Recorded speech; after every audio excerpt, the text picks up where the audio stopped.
అప్పుడు మండలి, ఇప్పుడు రాజ్యసభ, జగన్కి మార్చిగన్నం. అంటే అప్పుడు ఎమ్మెల్సీ పంచమర్తి అనురాధ గెలవటానికి ఎమ్మెల్సీగా ఎమ్మెల్యేలు ఒక ముగ్గురు ఇటువైపు ఓటేసటంతో క్రాస్ ఓటు వేయటంతో పంచమర్తి అనురాధ గారు ఆ రోజు గెలిచారు ఎమ్మెల్సీలో లాస్ట్ మార్చి. రేపు మార్చిలో కూడా రాజ్యసభ స్థానాలు 3 ఖాళీ అవుతున్నాయి. గరికపాటి మోహన్ రావు గారిది, సీఎం రమేష్, వీళ్ళ ముగ్గురు వేమిరెడ్డిది వీళ్ళ ఖాళీ అవుతున్నాయి. కనకమేడల ఈ 3 స్థానాలకు సంబంధించినటువంటి ఖాళీ అవుతున్నటువంటి స్థానాల్లో మళ్ళీ ఎన్నిక జరిగేటువంటి ప్రక్రియలో ఒక రాజ్యసభ సభ్యుడు గెలవాలి అంటే 44 మంది ఎమ్మెల్యేలు ఓటు హక్కు వినియోగించాలి. 44 మంది ఎమ్మెల్యేలు కనుక ఓటు హక్కు వినియోగించినట్లయితే అక్కడ రాజ్యసభ సభ్యుడు గెలిచేటువంటి అవకాశం ఉంటుంది. ఇప్పుడు ఉన్నటువంటి దాంట్లో 44 మంది గెలవాలంటే తెలుగుదేశం పార్టీ ఉన్నటువంటి 23లో ముగ్గురు లేరు కాబట్టి సరే 20 అనుకుంటే, సరే వైసీపీ వచ్చినటువంటి వాళ్ళు ముగ్గురు చూసుకుంటే 23 అయ్యింది. కాకపోతే ఇప్పుడు తెలుగుదేశం పార్టీ పోటీ చేయాలని నిర్ణయించుకుంటుంది, బలంగా పోటీ చేయాలని నిర్ణయించుకుంటుంది. తెలుగుదేశం పార్టీ 23 ఉన్నటువంటి స్థానాలకి కావాల్సిన 44 అయితే ఎలా పోటీ చేసి ఎలా గెలిచిద్ది అని అంటే, ప్రస్తుతం జరుగుతున్నటువంటి రాజకీయ పరిణామాల నేపథ్యంలో 21 మంది సభ్యులు వైసీపీ పార్టీని వ్యతిరేకించి టీడీపీకి రాజ్యసభ సభ్యుడికి ఓటేస్తేనే గెలుపు సాధ్యమైంది. అయితే ఇప్పుడు అది జరగవచ్చు అని అంటున్నారు రాజకీయ మేధావులు. అది జరిగేటువంటి అవకాశం ఉంది అంటున్నారు. ఎలా వస్తారు 21 మంది అని అంటే, జగన్మోహన్ రెడ్డి గారు ఎవరైతే 67 మంది టిక్కెట్లు నిరాకరించారో, 67 మంది రాజకీయ భవిష్యత్తుని శూన్యత చేశారు.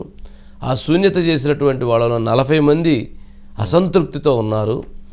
ఉండేటువంటి పరిస్థితి అంటే జరుగుతున్నాయి, ఇంకా పూర్తి కంక్లూజన్ కాలేదు. వాళ్ళందరూ కూడా ఇటువైపుకి ఓటు వేసేటువంటి అవకాశం ఉంది అంటున్నారు. సరే, అందులో 21 మంది ఓటేస్తే సరిపోద్ది. సరే, 2వ ప్రాధాన్యత 3వ ప్రాధాన్యత ఓటు కూడా ఉంటుంది. అలా ఓటు వేసినా కూడా కలిసి వచ్చేటువంటి అంశం అవుతుంది. కావున టీడీపీ తరపున రాజ్యసభకు పోటీ చేయడానికి తెలుగుదేశం పార్టీలో ఉన్నటువంటి ఉద్దండులు, అదేవిధంగా తెలుగుదేశం పార్టీకి పరోక్షంగా సహాయం అందించేటువంటి పలువురు ప్రముఖులు కూడా ఆ రకంగా పోటీ చేయడానికి సిద్ధపడుతున్నారట. ఆ అవకాశాన్ని అందిపుచ్చుకోవటం కోసం యుద్ధం చేస్తున్నారట. మరి అందులో 21 మందిలో ఎవరు వస్తారు అని అంటే, వైసీపీ టిక్కెట్లు ఇవ్వనటువంటి వాళ్ళు వచ్చేటువంటి అవకాశం ఉంది. మరి ఆ టిక్కెట్లు ఇవ్వనటువంటి వాళ్ళు మాకు టిక్కెట్ ఇవ్వండి అని అడుగుతారు, కానీ మేము ఓటేస్తామని అడగరు. అర్థమైందా? వాళ్ళు మేము ఖర్చు పెట్టుకుంటాం ఎలక్షన్కి, మాకు మీ డబ్బులు కూడా అవసరం లేదు, మాకు సీట్ ఇవ్వండి అని అడిగేటువంటి వాళ్ళు ఎక్కువ మంది ఉన్నారు. కానీ వాళ్ళలో అందరిని అకామిడేట్ చేయడానికి వీళ్ళకి కుదరదు, సాధ్యం కాదు. అది దాని ఎక్సర్సైజ్ జరుగుతుంది. అందుకని అవకాశాలు ఎక్కువగా ఉన్నాయి. 21 మంది కనుక అటువైపు డిఫర్ అయ్యి కనుక ఇటువైపు ఓటు వేస్తే తెలుగుదేశం పార్టీ ఒక రాజ్యసభ సభ్యుని గెలిచిద్ది, వైసీపీ పార్టీ 2 రాజ్యసభ సభ్యుని గెలిచిద్ది. యాక్చువల్లీ వాళ్ళు 3 గెలవాలి, కానీ ఇక్కడ ఓటు స్ప్లిట్ అవటంతో ఇటువైపు రావడంతో ఇక్కడ గెలిచిద్ది. ఇక 2 గెలిచేటువంటి అవకాశం ఉంది. రెండిట్లో కూడా 67 మంది అయితే కనుక, లేదా 60 మంది అయితే కనుక ఇటు 21 మంది పోతే మిగిలినటువంటి వాళ్ళను కూడా తెలుగుదేశం పార్టీ ఇండిపెండెంట్ క్యాండిడేట్ నిలబెట్టి కొన్ని ఓట్లు చేల్చడం ద్వారా వైఎస్ఆర్సీపీ పార్టీ 2 స్థానాలు కూడా గెలవకుండా చేయాలి. 1 వైఎస్ఆర్సీపీ, 1 టీడీపీ, 1 ఇద్దరు కూడా గెలవకుండా టఫ్ ఫైట్లో టైట్లో చేయాలి అనేటువంటి రాజకీయ వ్యూహానికి ప్రస్తుతం పదును పెడుతున్నారు అని తెలుస్తుంది. మరి దీంట్లో చివరికి వచ్చేటప్పటికి భారతీయ జనతా పార్టీ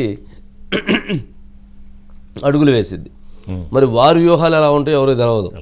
ఇప్పుడు వాళ్ళు 3 స్థానాలు మాకు ఇవ్వండి అని అంటే, వైఎస్ఆర్సీపీ 3 స్థానాలు, తెలుగుదేశం పార్టీకి లేదా 2 వాళ్ళది వీళ్ళది కూడా మొత్తం ఇవ్వండి ఇచ్చేయాలి. వీళ్ళు ఏం లేదు, ఇచ్చేయటం ఇంకేం లేదు, వీళ్ళు చేయగలిగింది కూడా ఏం లేదు. చేయకపోతే 2 కాళ్ళు 2 చేతులు కట్టేసి బంగాళాఖాతాలు వేస్తూ ఉంటారు. ఇవ్వాలి, లేకపోతే రాజకీయంగా ఇబ్బందులు, రాజకీయపరమైన సమస్యలు. ఇది ఎక్కడ రాజకీయం అండి బాబు? సరే, వాళ్ళు అడుగుతారా లేదా, మరి ఈ స్థాయిలో వస్తారా లేదా అనేది పక్కన పెడదాం. కానీ గతంలో కూడా ఇచ్చారు కదా బీజేపీకి, అలాగే ఇప్పుడు ఇచ్చేటువంటి అవకాశాలు కూడా లేకపోలేదు అన్నారు. Anil sir, good evening sir. Good evening Anil. ఏంటి మొత్తానికి రాజ్యసభ రేసులో తెలుగుదేశం అంటే అసలు గెలవటం సాధ్యం, కానీ గెలిచేటువంటి అవకాశాలు మెండుగా ఉన్నాయంటున్నారు. ఏంటి? ఇటీవల జరిగిన ఎమ్మెల్యే కోట ఎమ్మెల్సీ ఎన్నికల్లో తెలుగుదేశం పార్టీ అనూహ్య విజయం సాధించింది సార్. బీసీ అభ్యర్థిగా పంచమర్తి అనురాధను బరిలో నిలిపి ఏదైతే తెలుగుదేశం పార్టీ సంఖ్యాబలం ప్రకారం కూడా 23 ఓట్లు ఉన్నాయి, 22 ఓట్లు వస్తే అప్పుడు తెలుగుదేశం పార్టీ అభ్యర్థి గెలిచే అవకాశం. అయితే నలుగురు తెలుగుదేశం ఎన్నికల తర్వాత వైసీపీ గూటిచ్చారు, సంఖ్యాబలం 19. అయితే అభ్యర్థిని నిలపడంలోనే చంద్రబాబు కొంత ప్రాధాన్యత తీసుకొని బీసీ వర్గానికి చెందిన నాయకులను ఎంపిక చేయడం, తర్వాత వ్యూహాలకు పదును పెట్టి ఎక్కడైతే తెలుగుదేశం నుంచి నలుగురు వెళ్తే తిరిగి మళ్ళీ వైసీపీ నుంచి నలుగురు తీసుకొచ్చే ప్రయత్నం ఖచ్చితంగా టీడీపీ అధినాయకత్వం చేసి సక్సెస్ఫుల్ అయింది. ఆ క్రమంలో 4 ఓట్లు అంటే తెలుగుదేశం పార్టీ సంఖ్యాబలం ప్రకారం మొత్తం అసెంబ్లీలో 23 ఓట్లతో తెలుగుదేశం పార్టీ అభ్యర్థి ఆ రోజు గెలుపొందడం మనం చూసాం. అయితే ఇప్పుడు రాజ్యసభ ఎన్నికల సందర్భంగా కేవలం ఎన్నికల నోటిఫికేషన్ వచ్చిన తర్వాత జరగబోతున్నటువంటి ఈ ఎన్నికలు చాలా కీలకమనే చెప్పాలి. ఎందుకంటే ఇలాంటి పరిస్థితి వైసీపీకి వస్తుందని ఆ పార్టీ అధినాయకత్వం భావించి ఉండకపోవచ్చు. గతంలో జరిగిన రాజ్యసభ ఎన్నికలకి ఇప్పుడు కొన్ని తేడా ఏంటంటే 151 మంది ఎమ్మెల్యేలతో చాలా బలంగా ఉన్న వైసీపీ అధినాయకత్వం తెలుగుదేశం పార్టీ నుంచి వచ్చిన నలుగురితో 155, అటు నుంచి మళ్ళీ నలుగురు ఇటు చేరడంతో కూడా ఆ సంఖ్య 151గా మిగిలింది. అయితే ఇప్పుడు 3 స్థానాలు గెలవాల్సిన వైసీపీకి అందుకు కొంత విరుద్ధమైన పరిస్థితులు కనిపిస్తున్నాయి. సంఖ్యాపరంగా 23 సీట్లు ఉన్నటువంటి టీడీపీ ఒక అభ్యర్థిని నిలబెట్టి గెలుచుకోవడానికి పావులు కదుపుతోంది, వ్యూహాలను కూడా సిద్ధం చేస్తా ఉంది. బలహీన వర్గాలకు చెందిన వారికి ఇవ్వాలా, లేకపోతే అగ్రవర్ణానికి చెందిన కీలక నేతకి ఎవరికైనా ఈ బాధ్యత ఇవ్వాలనే దాని మీద తర్జన పడుతున్నప్పటికీ కూడా గెలవాలి అన్న సంకల్పం అయితే ఆ పార్టీ నాయకత్వంలో కనిపిస్తా ఉంది.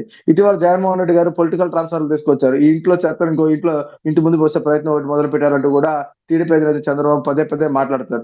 ఎవరైతే జగన్మోహన్ రెడ్డి గారి నిర్ణయంతో వైసీపీలో టికెట్ దక్కకుండా ఈ రోజు ఇబ్బందులు పడుతూ కొంత అసంతృప్తికి గురవుతున్న ఆ ఎమ్మెల్యేలను చేరదీసే ప్రయత్నం టీడీపీ అధినాయకత్వం చేసే అవకాశాలు ఉన్నాయి. రెండోది, ఇక్కడ వాళ్ళకి ఇందాక మనం అనుకున్నట్టు ఎమ్మెల్యే సీటు మళ్ళీ తిరిగి అవకాశం తెలుగుదేశం కల్పిస్తారా లేదా అనే దానికంటే కూడా ఇప్పటికే కొంత కక్షపూరిత రాజకీయాలు ఏపీలో పెద్ద ఎత్తున 5 ఏళ్లలో మనం చూసాం.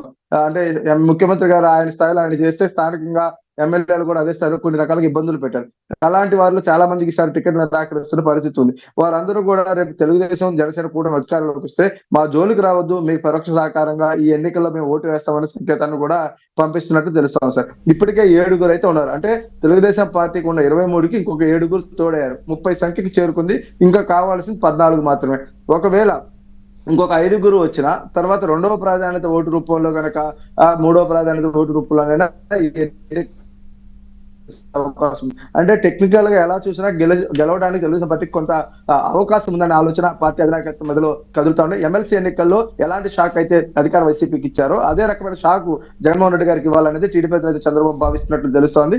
దీని మీద అంతర్గత కసరత్తు కూడా ప్రారంభం అవుతోంది. ఎందుకంటే మార్చి నాటికి కూడా ఎన్నికలు పూర్తయితే అని చెప్పి కూడా చెప్తున్నారు. మార్చి చివరి నాటికి జనరల్ ఎన్నికలు జరగబోతున్నాయి. ఫిబ్రవరి ఎన్నిక కనుక జనరల్ ఎలక్షన్ నోటిఫికేషన్ వస్తే సహజంగానే జగన్మోహన్ రెడ్డి గారి మాట వినే పరిస్థితి వైసీపీలో అసంతృప్తివాదులు ఉండకపోవచ్చు. 2 విప్పు కూడా పనిచేయిస్తారు. ఈ మొత్తం వ్యవహారంలో అధికార పార్టీ విప్పు జారీ చేసిన తర్వాత వారిపైన సస్పెన్షన్ వేస్తారో ఇంకోటి చేస్తారంటే కూడా అవకాశం. అది టికెట్ ఇవ్వనున్న వ్యక్తి ఇక విప్పుతోనో ఇంకో దాంతో చేసేది చేయగలిగేది కూడా ఏం లేదు. ఇలాంటి టెక్నికల్ అంశాల దృష్ట్యా ఖచ్చితంగా సంఖ్యాపరంగా బలమైన స్థానాలు దక్కించుకొని టీడీపీ అభ్యర్థిని గెలిపించుకోవాలని ఇంకా టెక్నికల్ గా జరిగిందా మీరు చెప్పినట్లు 2వ అభ్యర్థిని పెట్టి, ఎందుకంటే న్యూట్రల్ పీపుల్ సంబంధించిన ఒక ఇండిపెండెంట్ అభ్యర్థిగా ఒక 15-20 ఓట్లు తెచ్చుకోగలిగిన ఎవరైనా వ్యక్తి ఉంటే బయట నుంచి టెక్నికల్ గా వాళ్ళకి సాధ్యమయ్యే అవకాశం. అంటే ఒక టైట్ ఫైట్ ఈసారి రాజ్యసభ ఎన్నికల్లో ఏపీలో ఏదైనా జరగవచ్చు అనే విధంగా పరిస్థితి కనిపిస్తోంది.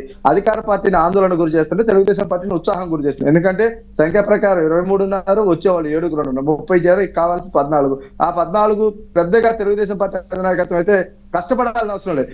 సరైన వ్యూహం అమలు చేస్తే, ఎందుకంటే జగన్మోహన్ రెడ్డి గారు నాకు వద్దు మీరు అంటూ కూడా ఒక 30 మంది 40 మందిని ఇప్పుడు డిసైడ్ చేశారు. ఇంకో 30-40 మందిని డిసైడ్ చేయబోతున్నారు. వారిలో ఒక 15 మంది మద్దతు ఇచ్చిన ఖచ్చితంగా తెలుగుదేశం పార్టీ అభ్యర్థి గెలుస్తారు. లేదు జగన్మోహన్ రెడ్డి గారు ఇమీడియట్లీ ఈ నోటిఫికేషన్ వచ్చే లోపే రాజ్యసభ నోటిఫికేషన్ ఆ 55 మందిని తేల్చేకి మీకు అవకాశం లేదు అంటే ఆ 50 మందిని ఖచ్చితంగా జగన్మోహన్ రెడ్డి గారికి చేకూర్చే పరిస్థితి దాదాపు ఉండకపోవచ్చు. మెజారిటీ నేతలు పైకి చెప్పకపోయినా అంతర్గతంగా, ఎందుకంటే సీక్రెట్ బ్యాలెట్ కాబట్టి తమ మనసులో ఉండడానికి అంటే ప్రతీకారంగా కూడా తెచ్చుకున్న కనిపిస్తారు సార్. ఓవరాల్ గా ఏది ఏమైనా రాజ్యసభ ఎన్నికలో వైసీపీకి ముఖ్యమంత్రి జగన్మోహన్ రెడ్డి గారికి టఫ్ ఫైట్ అయితే కొంత తెలుగుదేశం పార్టీకి వేవ్ కనిపిస్తుంది, వెసులుబాటు కనిపిస్తుంది. అనిల్ ఇప్పుడు ఎవరైతే వైసీపీలో గీత దాటినటువంటి ఎమ్మెల్యేలకి ఎమ్మెల్సీలని ఆల్రెడీ ఇప్పుడు వేటు వేశారు. స్పీకర్కి అనర్హత వేటు వేయటానికి కూడా వైఎస్ఆర్సీపీ పార్టీ నుంచి లెటర్ ఇచ్చినట్లు చెప్తున్నారు. అందులో ఎవరైతే ఆనం రామనారాయణ రెడ్డి, కోటంరెడ్డి శ్రీధర్ రెడ్డి, ఉండవల్లి శ్రీదేవి, మేకపాటి చంద్రశేఖర్ రెడ్డి ఎమ్మెల్యేల 4 మీద కూడా వేటు వేయటం, అదేవిధంగా ఎమ్మెల్సీలు సి రామచంద్రయ్య, నెంబర్ 2 వంశీ కృష్ణ యాదవ్, వీళ్ళిద్దరిని కూడా వేటు వేయాలని చెప్పని నిర్ణయించుకున్నారని చెప్తున్నారు. మరి ఇప్పుడు ఎవరైతే గీత దాటినటువంటి వాళ్ళందరినీ కనుక వేటు వేస్తే ఏంటి వాళ్ళ పరిస్థితి? ఖచ్చితంగా వేటు వేయడానికి అవకాశం ఉండే పరిస్థితి లేదు సార్. దీంట్లో చిన్న టెక్నికల్ ఇష్యూ ఉంది. జగన్మోహన్ రెడ్డి గారు తన పార్టీ ఎమ్మెల్యేలను ఆయనగా బయటకు పంపించారు తప్ప వారుగా పార్టీని వీడారు. అంటే సస్పెన్షన్ గురైన తర్వాత ఆ పార్టీ సభ్యులు, ఒక శాసనసభ్యుడిగా ఉన్న వ్యక్తికి అతనికి ఒక స్వేచ్ఛ ఉంటుంది సహజంగా.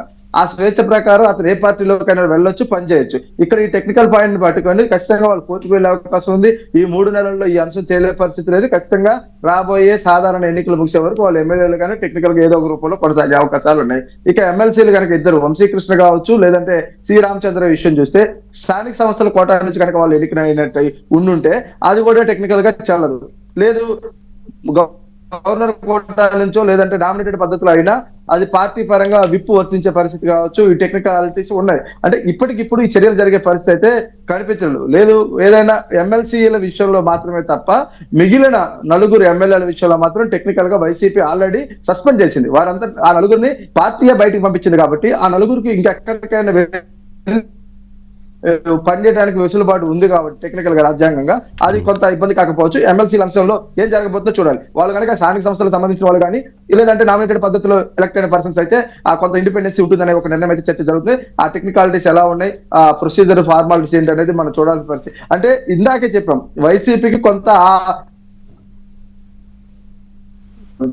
జగన్మోహన్ రెడ్డి గారు ఇప్పటికిప్పుడు వీళ్ళని వదిలేస్తే ఇంకో 10 మంది 14 మంది వెళ్తారు. కేవలం ఎన్నికలకు 100 రోజుల సమయం సార్. ఫిబ్రవరి 15, 20 నోటిఫికేషన్ వస్తే ఈ సమయం మొత్తంగా 40 రోజులు లేదు. నోటిఫికేషన్ వచ్చిన తర్వాత రాజశేఖర రెడ్డి గారు అనేది ప్రజలు నిర్ణయించాల్సిన పరిస్థితే కానీ ఇంకొకరు కాదు. అయితే అప్పటి వరకు ఏదైతే కట్టడి చేయగలరో కానీ ఆ తర్వాత కట్టడి చేసే పరిస్థితి ఖచ్చితంగా అధికారులు వింటూ సొంత పార్టీ నాయకులు కూడా వినే పరిస్థితి లేదు.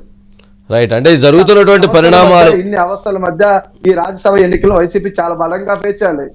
రైట్. ఈ జరుగుతున్నటువంటి పరిణామాలన్నీ కూడా అంటే జనరల్ చంద్రబాబు నాయుడు గారికి కలిసి వచ్చేటువంటి అంశాలు కానీ కనిపిస్తున్నాయి టీడీపీకి. అంటే కదిలిరా కూడా ఒక స్పందన, ఒక రీచ్, అంటే పబ్లిక్లో వారు మాట్లాడుతున్న కంటెంట్ కూడా కొంత మార్చినట్టున్నారు. చంద్రబాబు నాయుడు గారు మాట్లాడుతున్నటువంటి కంటెంట్ కొంచెం ప్రజలకి ఏదైతే ఇప్పుడున్నటువంటి ప్రస్తుత అంశాల గురించి, ప్రస్తుతం జరుగుతున్నటువంటి కరెంట్ పొలిటికల్ అఫైర్స్ గురించి మాట్లాడుతూ అటెన్షన్ తీసుకుంటున్నట్లున్నారు. ఒకవైపు ఇటువైపు సానుకూలత ఉంటుంది, మరి రెండో వైపు ఇటువైపు నుంచి వైసీపీ ప్రభుత్వం చేస్తున్నటువంటి వారు వ్యవహరిస్తున్నటువంటి విధానాలతో అది తెలుగుదేశం పార్టీకి కూడా అడ్వాంటేజ్గా మారుతుంది. కాకపోతే ఇంకా సీట్లకు సంబంధించినటువంటి అభ్యర్థుల ఎంపిక అనేటువంటి విషయంలో అదొక్కటి మాత్రం పక్కన పెట్టి మిగిలిన వాటి మీద మాత్రం యుద్ధం ఎక్కువ చేస్తున్నట్టున్నారు. ఏంటి సార్? అంటే గతంలో చంద్రబాబు నాటి చరిత్రను ఎక్కువగా పదే చెప్తూ వెళ్ళాలనే ప్రయత్నం చేసేవాళ్ళు. కానీ ఇప్పుడు నాటి చరిత్ర కంటే నేటి అవస్థల గురించి, వైసీపీ పాలన గురించి, ముఖ్యమంత్రి వైఫల్యాల గురించి ప్రజలకు వివరించి ఓట్లు పొందే ప్రయత్నం అయితే చంద్రబాబు తన ప్రసంగాల్లో చేస్తున్న పరిస్థితి కనిపిస్తా ఉంది. కదిలిరా అనే సభలు 25 ప్రాంతాలలో 25 సభలు పార్లమెంట్ లో వారిగా పెడతా ఉన్నారు. 3 జరిగినాయి సార్. మొదటి కనగిరి, తర్వాత తిరువూరు, తర్వాత ఆచంట. ఒకదానికి మించి ఒకటి జరగడం ఉత్సాహం పార్టీ క్యాడర్ అధినాయకత్వం కనిపిస్తోంది. అయితే సానుకూలంగా ప్రజల్లో కూడా మంచి స్పందన ఉంది. ప్రభుత్వం పట్ల వ్యతిరేకత కనిపిస్తోంది.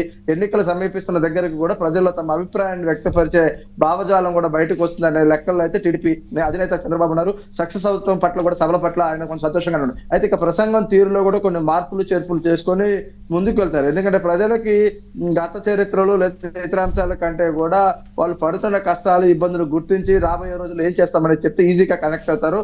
ఆ విషయంలో కొంత చేంజ్ చేసుకుని తన ప్రసంగాలు గతం కంటే భిన్నంగా అయితే కనిపిస్తున్నాయి. కొంత క్లుప్తంగా కూడా గతంలో 1.5 గంటన్నర అలా మాట్లాడే వాళ్ళు తగ్గించారు. ఇంకా తగ్గిస్తే బాగుంటుందనే అభిప్రాయం కూడా ఉంది. అంటే నేరుగా ప్రజలకు ఏం చేస్తామనే విషయాన్ని చెప్పగలిగినప్పుడు వాళ్ళ ఆదరణ బాగుంటుంది అనేది ఇది ఉంటుంది.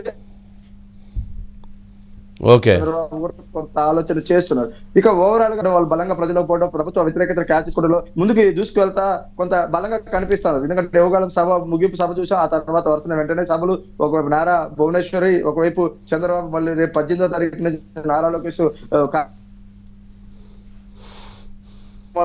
తర్వాత ఆడబోతాను. అంటే ఓవరాల్ గా కూటమిలో ఒక కొత్త అంటే ఉత్సాహం. ఓకే, ఉన్న డబ్బులు ఎలక్షన్లకు దాపెట్టుకున్న డబ్బులన్నీ ఇప్పుడే ఖర్చు పెట్టిస్తే వాళ్ళు రేపు పొద్దున ఎట్లా మరి? అంటే చిన్న ఒక విషయం చెప్పాలి సార్. గతంలో రాజకీయ పార్టీలు ఆలోచనలను డిసైడ్ చేసేది ఎవరంటే పార్టీల అధినేతలు, పార్టీ ఒక 5-6 ఉంటారు ఏ పార్టీకైనా. వాళ్ళు నిర్ణయించి కొన్ని కార్యక్రమాలు ఒప్పుకోవాలి. ఇప్పుడు స్ట్రాటజిస్టుల పేరుతో వచ్చాయి. ఈ కార్పొరేట్ స్ట్రాటజిస్టుల వాళ్ళ లక్ష్యం ఏంటంటే నిత్యం ఏదో ఒక ఈవెంట్ చెప్పిస్తేనే వాళ్ళ సస్టైనబిలిటీ కోసం పార్టీల అధినేతలను ఒప్పించి మెప్పించి ఆ పార్టీ నాయకులు ఎవరైతే ఉన్నారో వారిని ఇబ్బంది పెట్టే పరిస్థితి. అది అది టీడీపీయా, లేకపోతే వైసీపీయా, లేకపోతే బీజేపీయా, తెలంగాణలో మనం ఏ పార్టీ అయినా కానీ పొలిటికల్ స్ట్రాటజిస్టులతో నడిచే ఏ పార్టీకైనా ఈవెంట్ ఆర్గనైజర్ల ద్వారా ఖర్చు భారం పెద్ద ఎత్తున కనిపిస్తా ఉంది. అలా చేస్తేనే మీ సస్టైనబిలిటీ ఉందని చెప్పడంతో కూడా వాళ్ళు కూడా తప్పని పరిస్థితుల్లో చేయాల్సి వస్తుంది. గతంలో ఒక 5-10 కోట్లు ఉంటే ఎన్నికలు పూర్తయితాయి. ఇప్పుడు 5-10 కోట్లు ఖచ్చితంగా ఈవెంట్ మేనేజ్మెంట్స్ కే ఒక 4 ఏళ్ల నుంచి ఖర్చు పెట్టాల్సిన పరిస్థితి వచ్చింది. మళ్ళీ పోల్ మేనేజ్మెంట్ కి, ఎలక్షన్ మేనేజ్మెంట్ అనేది ఈ ఖర్చుని బట్టి చూస్తే అది ఎంత ఉన్నదో అర్థం చేసుకోవచ్చు. అంటే ఎన్నికలకు సంబంధించి టెక్నికల్ గా ఈసీ నోటిఫికేషన్స్, ఈసీ నిబంధనలు ఒక రాగం ఉన్నా ప్రాక్టికాలిటీస్ వేరు. అవునన్నా కదా, గ్రౌండ్ లో జరిగే డబ్బుల పంపకాలు, ఆ ఖర్చు, ఆ విచ్చలవిడితనం వేరు.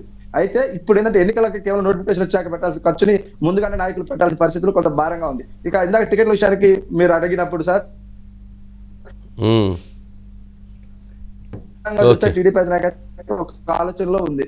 ఇప్పుడు టికెట్ ప్రకటించి 100 రోజులకి ఇంకొచ్చి చూద్దాం. ఎందుకంటే ఆశావాహులు సంఖ్యాపరంగా ఎక్కువగా ఉన్నారు. అధికార వైసీపీలో టికెట్ అడిగే సంఖ్య తక్కువగా ఉంటే సిట్టింగ్ లో మాత్రం అడుగుతారు సార్. పొరుగు నేతలు ఓడిపోయి టికెట్ అడుగుతున్న వాళ్ళు లేరు.